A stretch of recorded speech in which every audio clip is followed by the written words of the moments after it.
just our condolences to Miller Pope, losing him over the weekend, I believe, and to his family and all of those guys, and really sad and hard when that stuff happens, especially in that case. But with all that being said, just want to give condolences to all those things and let you guys know. And also, congratulations again to D-Led. Big time award. Proud of him and his accomplishments and what you've meant to me and this organization, obviously. But that's real cool to see you get that award. And it was real cool to be a part of it. Both you and Les getting 2 prestigious awards over the weekend. So that was pretty cool. And with that being said, I'll open up questions for you guys. Obviously, we start with D-Led. I might not start with him today because he got an award. Too much attention on him. But yeah, thanks, Coach, for your comments. I really appreciate it. Today, just kind of as you're getting to wrap up the OTAs, where do you feel everything is, heading into the big minicamp next week? So it was cool. I kind of gave a State of the Union today, D-Led, and it was kind of nice to have that week off in between, which you had the option to do after you had I believe it's 8 weeks straight. You have the option to take the week off, and we took the week off, and the intent of taking the week off to go evaluate some things and see where you're at and see where you are. And we're in the laying foundation process. That's where we are, right? So we've laid down a bunch of our systems, whether it be offense, defense, or special teams, and I really feel good about where we are. And it also gave me a chance to go back and reflect and see some people do some really good things. And it also got a chance to go back and see some things that you want to get implemented in before you actually get to camp. And that's when you forge your team once you get to training camp. So we kind of talked about that today. We're at a great spot of laying a foundation, getting ready to go into camp after this week here coming up with the last of the OTA days, going right into our veteran mini camp, the mandatory one, and then that'll give us a chance to go forge our team in practice. So I'm really looking forward to it, and it was nice to get away for a week, to not have to talk to you, D-Led, for a week. Hit that level. But laying that foundation, what are some of the key points for those prospective units that you're able to get in some install and things of that nature? It really doesn't change, D-Led. It's like kind of what we were talking about from the beginning. It's just the process of taking it from the classroom, taking it out to the grass, being able to go execute it, seeing the adjustments, seeing the people react, both offense, defensively, and special teams, being able to teach certain concepts, full team concepts like shoot awareness when it comes to tackling, how we want to get people on the ground, a little bit about finish, being able to talk about some of those things, and obviously absent of the physicality. And those are the things you want to lay down, right? Those type of things. And now we can get to the part when we get back to training camp where we'll have a nice physical camp, and it should be a lot of fun for all of us to be able to watch, participate in, and set those expectations and goals for ourselves. You guys are quiet today, man. Give you a week off. You don't know what to say. What's wrong with this crew? Raheem, now you've had a couple of weeks with Michael Penix here. In what ways have you seen him learn and grow through that first handful of weeks? I think it's been fun to watch him learn from Kirk.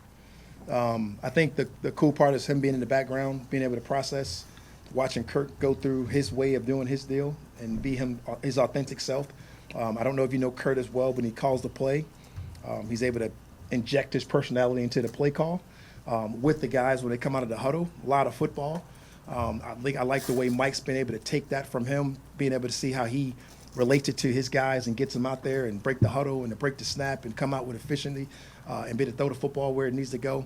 I've liked what he's grown to. I've seen this guy. I was just talking about this morning how he throws the football, gets his completion, and I watch him check the rest of the field and going through the rest of his progressions as he's going through his process. And that's really special when it comes to when you're talking about a rookie growing and developing and knowing what he should do or what he could do, even after the fact with his self-corrections, going right to Zach right after the play, or even Yates in the background, or DJ Williams in the background, just watching him do that stuff. And really all of those guys, not just Michael Penix in particular, but, Paddock and all those guys in the background, Heineke, all those guys have been really great. But when you ask about Mike and that being a rookie, him and Paddock, those things clearly stand out to me. How does one inject their personality into a play call? Yeah, Kirk has a great way of doing it.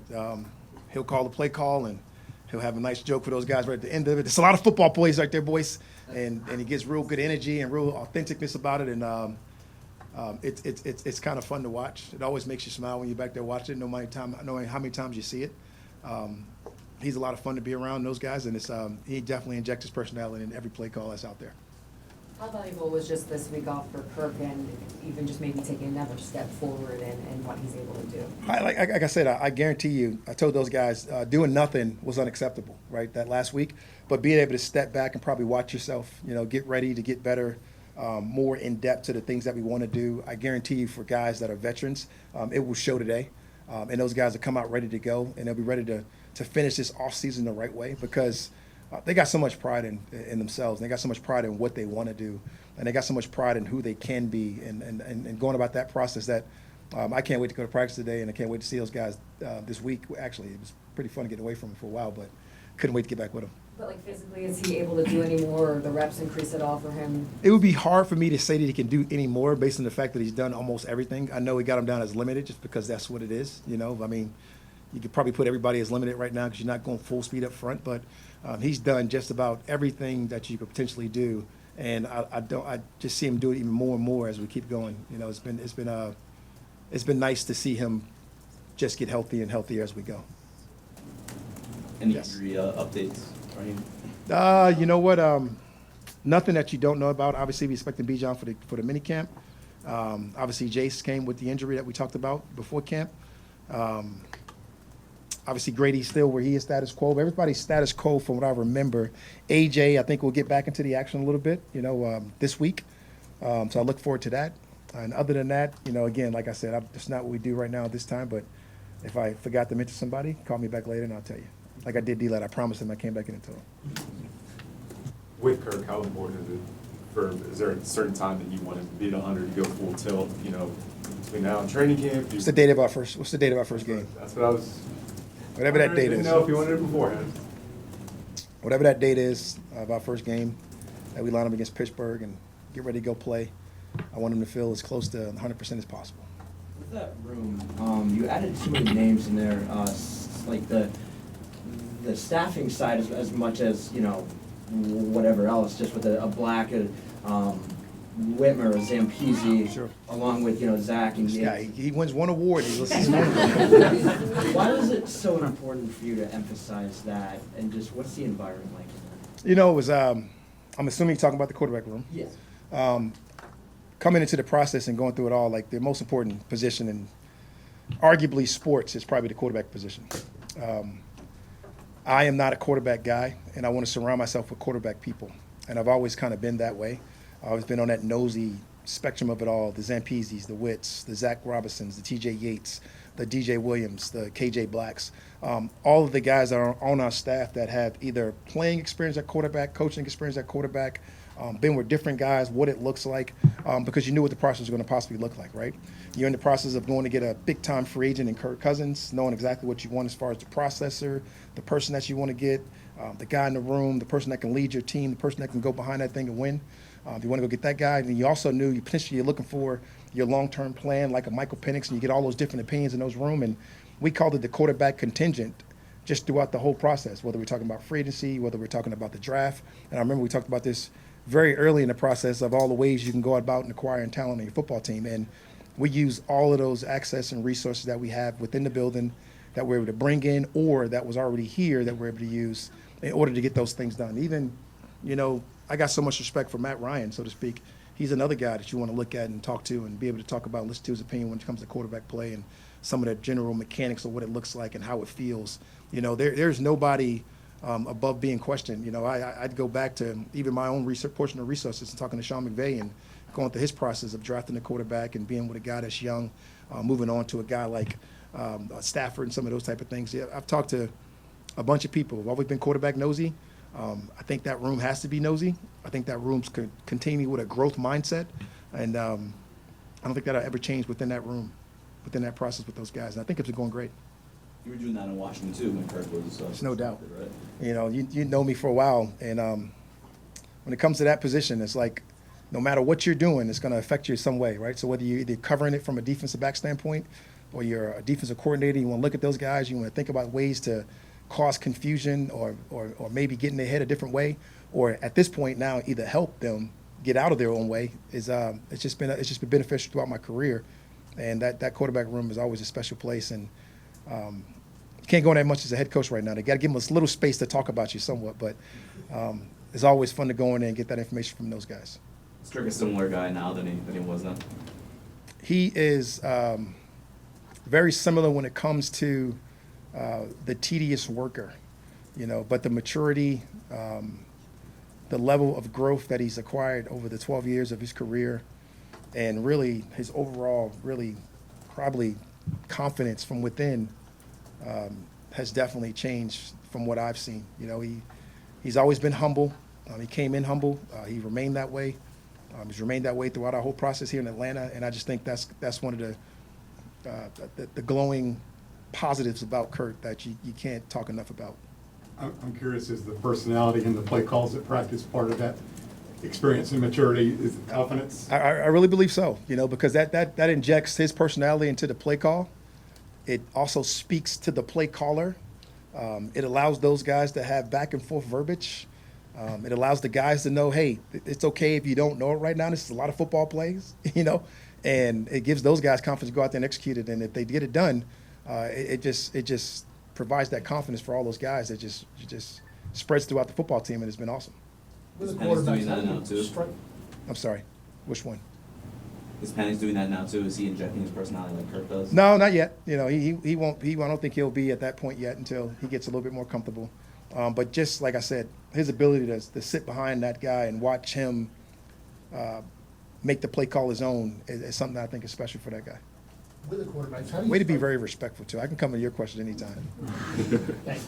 How do you strike that balance between challenging and encouraging, building up versus breaking down a quarterback at this point? It's funny you say that. I think right now everything's about it encouraging, right? I showed this Des Bryant clip today that's I think is really powerful and cool.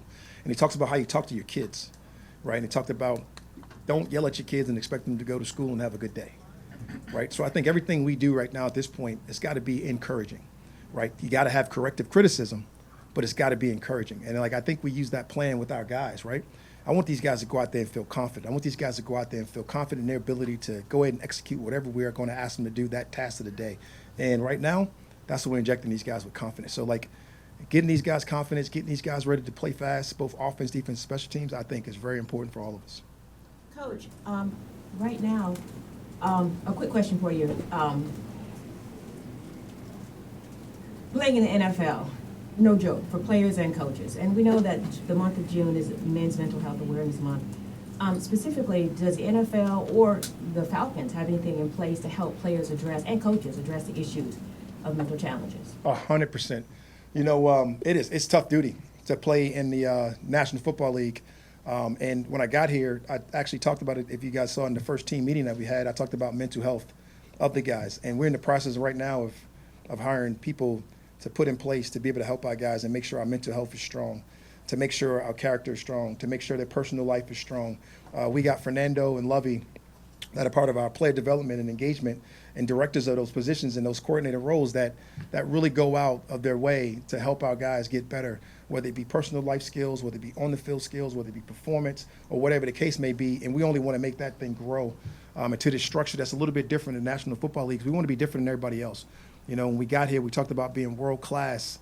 And I think when you talk about being world-class, you're talking about world-class in every single right. And I think that's one of the rights that you have to have for these guys, and how important that is, not only to myself, but our ownership and Arthur Blank and how he feels and all the philanthropy that he's a part of and everything that we've been a part of here, that I think it's just so important for our guys to be well-rounded across the board when it comes to all of those type of things, and definitely got to be able to help those guys in all those areas. Raheem, you've been using that video monitor on the side of the field. I'm Yes. curious if you could just talk about what the benefits are of it, and where did that come from? What's the genesis of that? Stole it from LA. When I got out to LA, Sean had the two screens, which I hope to get here soon. The two screens. You get the two screens up, and it's nothing like going through a walkthrough, jog through, practice, and you look right to the right, and you can give a player immediate feedback on something that you may have missed live. And that immediate feedback is so important, right? Just like right now, you write a bad story right now about me, I'm gonna correct you right away. Boom, right? That story was awful, right? And giving you that immediate feedback will allow you to make those corrections in real live time and to be able to repeat something so you don't leave something on the grass to have to wait till the next day. That immediate feedback for us is really important. Getting the coaches used to using it right now. Some of the guys that come from LA with me are really comfortable using it. I think some of the guys that have been here around it, they love it. You start to pick up on it, and you'll start to see players go to those boards in the middle of plays right in between while it's going on to watch it. You know, I know Jalen Ramsey, coaching him in LA, it was almost hard to get him off the board to the next play at times, but it is really helpful for that immediate feedback, which is really important in what we do on a day-to-day basis. I was curious, even with Kirk, because he's so detail-oriented, I'm assuming that he's probably something that he appreciates. Let me tell you right now, you'll start to notice the minute the quarterback releases the football and gets it out of his hands and looks at the defense, see what it was, he'll be looking at that board while he's talking to the play caller or myself. And it becomes second nature to you because it became that way for me as a defensive coordinator in LA. When AJ was out of practice, I guess 2 weeks ago, did anyone step up from that cornerback group? See, that's a very good question. It was it's a plethora of guys. You know, Clark was one of the major guys that went out there with that first unit and was able to do some really good things. And I was like really fired up to see him go out there. Right, you don't see the best thing about a corner like left tackles. Right, if you don't notice that there's a change, there's probably something good going on. And that's what happened at the cornerback position in the last couple of weeks. When those changes happened at some of those positions, I always tell left tackles and corners should be best friends because they're the only people that Jared Bell would talk about that lost the game on one play, right? They either gave up the big sack fumble to lose the game or the touchdown throw to lose the game. There's no other position like that in football. It just is what it is, right? So like when those guys are kind of invisible and they kind of shut things down, that's really a good sign. And that's what kind of happened that last week when AJ was out. And when you start to see those impact plays, those are the guys that separate, right? And then last week, Clark had a pick six. That's a pretty impactful play. And when those things happen, that's exciting to watch. When you're evaluating that position opposite AJ, what are you seeing from the guys in the room right now? Right now, all you can evaluate is what we can do out there is the movement, right? You can evaluate the communication. You can evaluate knowing what to do. You can evaluate not panicking when the ball's in the air. You can evaluate playing the ball while not leaving your feet and losing control of your body. So really, it just comes down to movement, body control, you know, non-panic issues. How you doing back there, Mike? We're trying to sneak in a room. You the visitor. You get a chance to see the guys not panic and do some of those things, which is always fun. So those are the real things that you can evaluate right now when it comes to this part, these phases of what we're doing, and just how the rules are written that we can go about our business. So that's what we see right now. You mentioned the pick six by Clark, but what else have you noticed from him? Because he obviously did a really good job in his rookie year, but should take a next step forward. You know, the detail, the serious demeanor. He's always smiling, but he's dead serious at all times. It's just you love the nature of the human. He just built from football. You can just tell. You know, like everything about it. I'm sure he goes to the grocery store thinking about football. He's got a little bit of alien to him that way, and that's what I love about that young man. I'm just kind of curious, in your first year as head coach with this team, how do you kind of try to connect with the guys outside of football and really start to get to know them a little bit? That's funny. I'm good at connecting. It kind of happens almost natural, Allison, and like I take it for granted at times, but it becomes a little bit more second nature for me, just walking in their spaces. You know, when you get a chance to put yourself in their spaces and not be a nuisance, I think is what makes those guys more comfortable and let them let down the guards to let you in. And I think I'd been able to do that with a bunch of guys in our football team in a bunch of different ways, whether it's been personal, whether it's been football development, or whether it's just been just normal life behaviors, right? And like, these guys, they want that. They crave it. And it's like been fun to just be a part of seeing these guys eat lunch with them, watching these guys move from drill to drill or practice area to practice area or from media session to lunch, whatever the case may be. It's just been fun to watch these guys do it. It's been fun to be a part of it with them. It's been fun to connect with these guys via text, via phone calls, weekends, with their families, figuring out what they got going on. Just being a part of their life and allowing those guys to inject their life onto you a little bit so you can be able to help them as well. So it's been fun to be a part of all that. The video board, if you explain a little bit kind of how that works, does it have like the all 22 kind of on the stream, or how do you pick and choose what you have on? The play happens and you get the wide view, and the wide view goes on a loop until the next play starts. So it allows you to look up at the video board on the loop of the play that just went, while the play is being called, while the defense play is being called, while the team is huddling. So as a coach, it allows you to go over there and gather a bunch of information and be able to give that immediate feedback on whatever you need to coach if you get a chance to look at it really quickly. Now, a lot of times, these coaches are really good. You can see it live. You can see it right there on the fly, but it's very helpful to look up sometimes, and it's very helpful also to come off the practice field like you feel like you almost watched practice already as well too. So it just provides a lot of what's the thing the coach is always looking for? They're always looking for time, right? And that saves us time, and that's another time saving tool. Is that a Sean McVay thing? I stole it from LA, so I'm guessing. Sean, I don't know if Sean. I think it's a Dan Demetrison thing. They're the video guy that was at USC. That is unbelievable. Jake's great, but this guy, he took it to another level when he talked about video screens, and they got a new facility being built, and he had these ideas that he was talking to me about, and he's a whack job in his own right. But it is absolutely outstanding. When you got guys that got the kind of passion about their job, is what you want, right? That's why we get these titles, and you want guys to have this obsessive control to make it great for people, and that's what he had out there. And I don't know if he started it. I don't know when it started out there in LA. I just recognized it when I got out there, and when I became a part of that culture and became a part of what I was looking at and what I was doing, it was like, oh man, this is a must. And to give our guy credit, Jake, he found a way to get it done. Not all the way yet, but we're almost there. If we get that second screen, we'll be rolling. But to get that first screen out there is a start to where we want to get going, so we can move down the field accordingly. Always have the ability to see it, have that view. You guys get a chance to see because I let you walk around the field. I never should let you walk around the field. I've seen you out there. But it is what it is, man. It's really good. Second screen by training camp? We'll see. Don't put any pressure on my guy, Jake. How would you describe kind of the development, the cohesion and chemistry with the quarterback room to Zach, now as a full-time offensive coordinator? To Zach. Come on. Zach's pretty easygoing. Zach played the position. He's really cool. If you haven't noticed by now, he's got a great demeanor when it comes to the quarterback. He's not the guy that didn't play the position, so he's not going to look for any unrealistic goal or mindset from those guys. He just wants them to click through their progressions and go through the right way, get the footwork work, make sure it ties in with the rhythm of the play.